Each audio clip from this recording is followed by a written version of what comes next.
Back on the Sportsmax Zone, quarterfinal action in the Carabao Cup ended a short while ago. The quarterfinal matchup, all Premier League affairs, and injury and COVID-depleted Chelsea were away to Brentford. And let's see how that one went. So made the forward run. Chalobah with the block. Rico Henry with a chance to cross. Salmon's in front of him. Rico Henry clipping it in. Jensen! Kepa with a save. Reece James back into Kante. Good feet, Reece James. Lovely ball and goal. Pontus Jansson with an own goal. Chelsea lead. Well, it's a real stroke of misfortune for the Brentford defender. But N'Golo Kante did superbly well. The ball in from Reece James is terrific. And Pontus Jansson with the deflection which gave his goalkeeper no chance at all. Brentford 0, Chelsea 1. Jorginho was fouled by Norgard. The referee plays advantage. Mason Mount here. Mount trying to squeeze it through the Pulisic, and the goalkeeper's caught him. It's a penalty. Here for Chelsea. It's 2-0. So little time to play. It's another terrific example of how to convert a penalty from Jorginho. Too much on it for Ivan Toney. And the referee, Andre Mariner, blows his whistle, and Chelsea are into the semi-finals of the Carabao Cup. Yeah, so Chelsea with a victory there in another of the quarterfinals. Liverpool hosted Leicester City at Anfield. You saw that one live on Sportsmax. Let's go to those highlights now.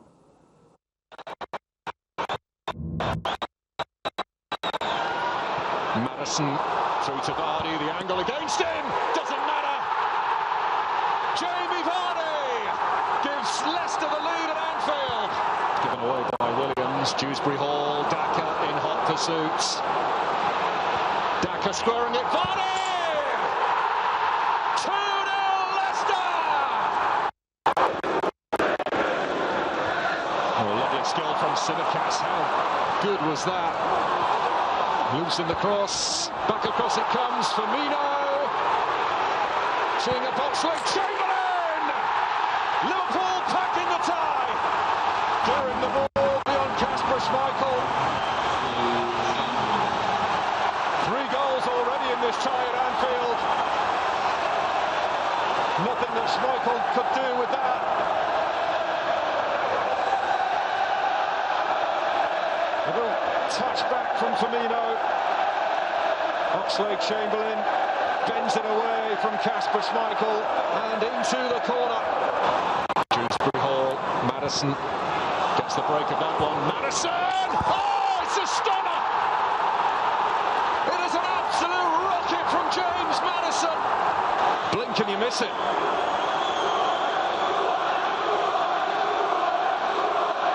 Gets a bit of fortune there, but goodness me, what a strike that is.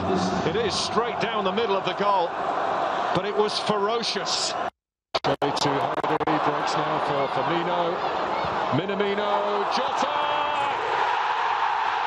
At the cop end, Liverpool back in business!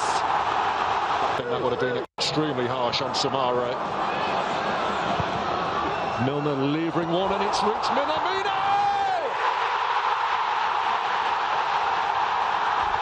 Continues his wonderful scoring run in the League Cup to take Liverpool through to the semi-finals, and he hasn't.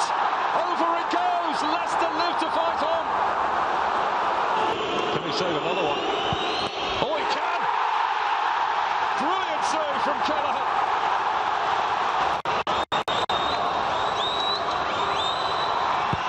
And he does score it, and it is Liverpool who are through to the semi-finals on a night of pure drama at Anfield. Kelleher, the hero in the shootout, saving 2 penalties. But what an opportunity missed for Leicester City. Yeah, hardly gets any better than that in football, knockout football, George. 6 goals in the game, one of them in the last minute of stoppage time, then penalties that went into sudden death and some thumping goals to boot. Yeah, and you know, it's one of those situations where if you played this game the exact way it went at Leicester, Leicester would have won because their home crowd would have driven them forward if they had come back from a deficit. That said, Leicester on the road, brilliant to go 2-0 up, but at Anfield, that crowd and the atmosphere that they create, the way they motivate their team, it is palpably stronger than most home crowds motivate their teams. And with Liverpool having that impetus from the Anfield crowd, the Klopp, you hear me talking about the Klopp, the Cup in full voice, you know, it was just fantastic to see them come back. And Ryan Bertrand's penalty though for Leicester, lads, oh my God. Yeah. It was a superb display in penalty kicking from both teams. Yes. Bertrand spoiled it because his left-footed effort was weak. Yeah, it wasn't a good penalty at all. It was neither directed well nor hit with enough power. Yeah. So he gave that one up. And, you know, even though you mentioned the home team, you know, propelling Liverpool on emotionally, sometimes the home crowd in a penalty shootout can add weight onto your shoulders, so the players still had to maintain a level of composure in the penalty shootout. That is true, but when you are the home team and your keeper makes a save, suddenly everybody feels a little bit taller. Yeah, you get pumped up. Yes, so it was very, very good. And look, you said off air that, well, you said off air and you said on air that you love a penalty shootout, but when your team is not in it, that's right. I love a penalty shootout whichever way lands. George. I just love the luxury of the penalty shootout. So Man United is in a shootout for a major title. Yes, as they were in the Europa League final last season. And you're cool with that? Yes, sir, I'm cool. Very cool. I love it. You have a heart of stone. A heart of stone. Let's go to the other quarterfinal. Two London teams went head-to-head. Host Tottenham Hotspur against West Ham. Oh, we don't have highlights there. Tottenham winning by 2-1, George. So that brings a semi-final pairing of Arsenal versus Liverpool and Chelsea against Spurs. But West Ham tottering. Yes, it's not been...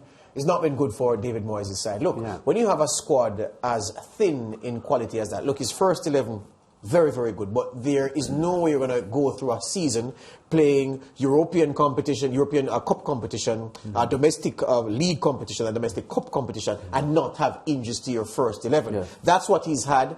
And whereas Chelsea can have 3 players out injured, first choice players in certain positions, well, the Chelsea squad is so competitive that you don't really have first choice unless you're really, really good. Yes. But you have 3 first teamers out of action, no problem. City can cope with that. Liverpool can cope with that. West Ham cannot cope with even one of their first choice players out and through injury. That's what has caused David Moyes' team to look ordinary in the past few weeks. And not only injuries, George, if you have a solid 11 and your options outside of the 11 aren't wide, there's also the issue of your key 11 losing form. So like Mikel Antonio has lost scoring form and it transitions into West Ham not having the results they had a month or 2 ago. Yes, and you're absolutely right. Mikel Antonio knows there's no competition for his place. Yes. Whether he scores or not, he's starting the next game. You don't have that luxury if you play at one of the top clubs in England. And so West Ham are suffering from the fact that up front there isn't that competition for places that would keep everybody on their toes, even when fit to know that I have to put in a good shift or else the gaffer won't pick me for the next game. Yeah, so how do you like the semi-final set up, George? Arsenal, Liverpool, Tottenham, Chelsea, 2 legs. Yeah, I'm loving the fact that Sportsmax has this competition because some fantastic football is left to be played. Although the clubs will say, well, it's a fixture pile-up. But Arsenal against Liverpool is going to be very, very good. And the London derby is also going to deliver a lot, I'm hoping. Spurs are on the up, as we discussed yesterday. Chelsea will be strong from here until the end of the season. 2 very, very good games, tough to call. Yeah, very, very tough to call. And this is going to be in early January, Yes, January 3 and January 10. Yeah, so let's see how those matches go. Or condensed. Sportsmax Zone will continue with the next just about half an hour remaining on the show. Before we go, though, here's another sporting moment from 2021. It comes in at number 17 on our list of 21, Emma Raducanu.